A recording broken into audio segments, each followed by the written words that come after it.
Recently, I had a birthday, and my older brother sent me Explosive Calisthenics by Paul Coach Wade. It's the third volume in the Convict Conditioning series. Of course, I already have Convict Conditioning 2, and I have Convict Conditioning, and I have CMAS, all by Paul Coach Wade. So in one of the first pages of Explosive Calisthenics, there's some strong words of iron in bold and italicized, and it concerns modern Americans.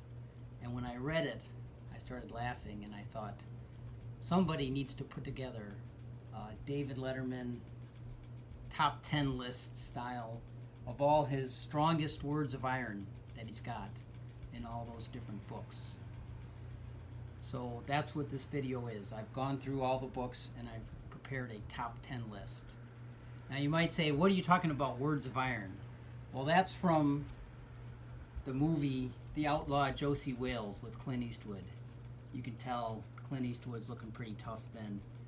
And the Indian chief tells him, you speak with words of iron. So that's where I got that from.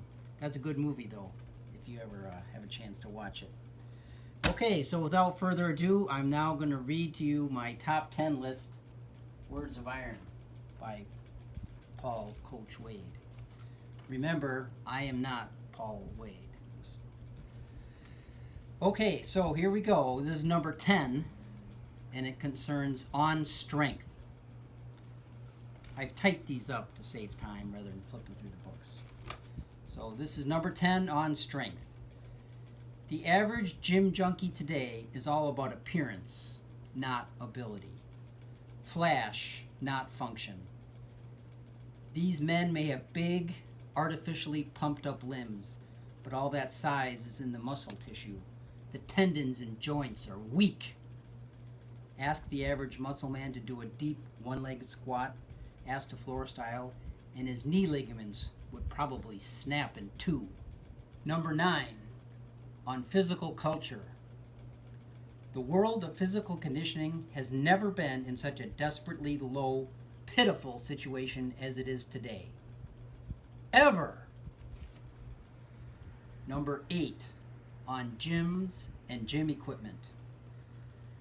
Like so many things in our modern, money-driven world, the vision most people have been peddled regarding what they need to get in shape is a big lie. It's a scam. You don't need all these products and extras to reach the pinnacle of strength and fitness. All you need is your body, the right knowledge, and a big bucketful of determination. Number 7, on stress. Everybody talks about stress as this major factor in recovery. Seems like stress is a major part of everyday life nowadays. Everybody has stress, and they don't hide their shame in telling you all about how stressed out they are.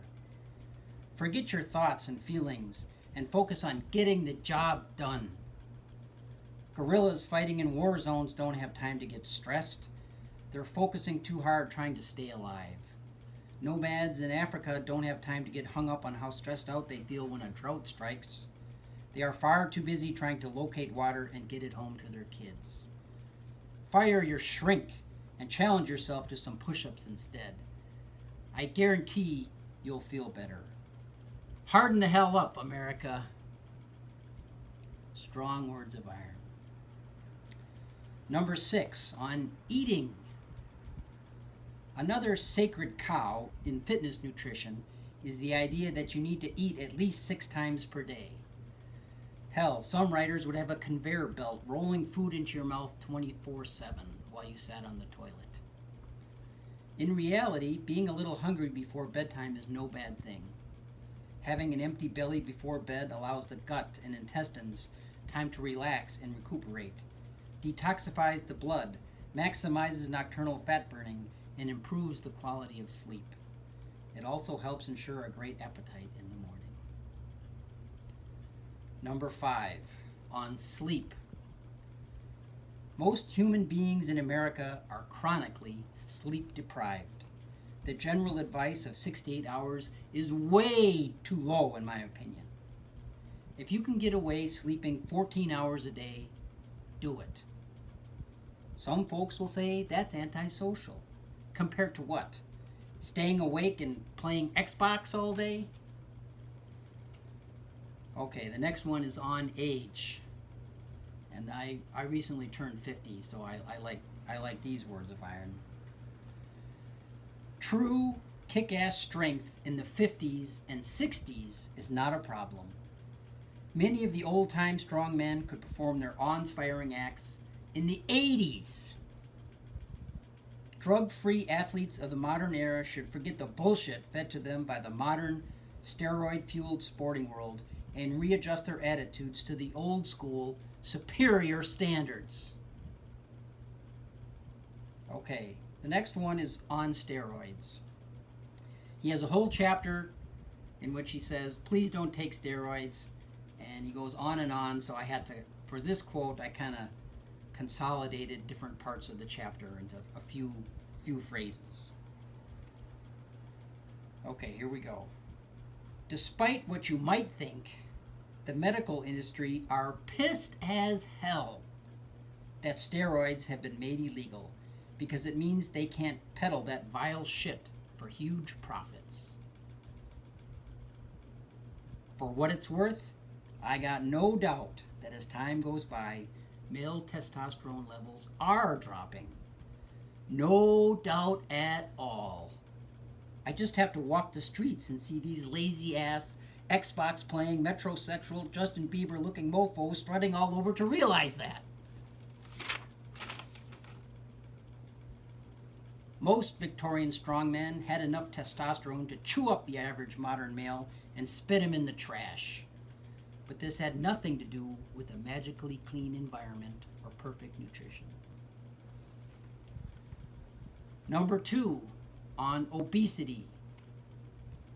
Obesity was so rare 100 years ago that fat people were exhibited as freaks in traveling shows. Now it's epidemic. It's almost the norm. This guy used to only be found at Barnum and Bailey's Circus.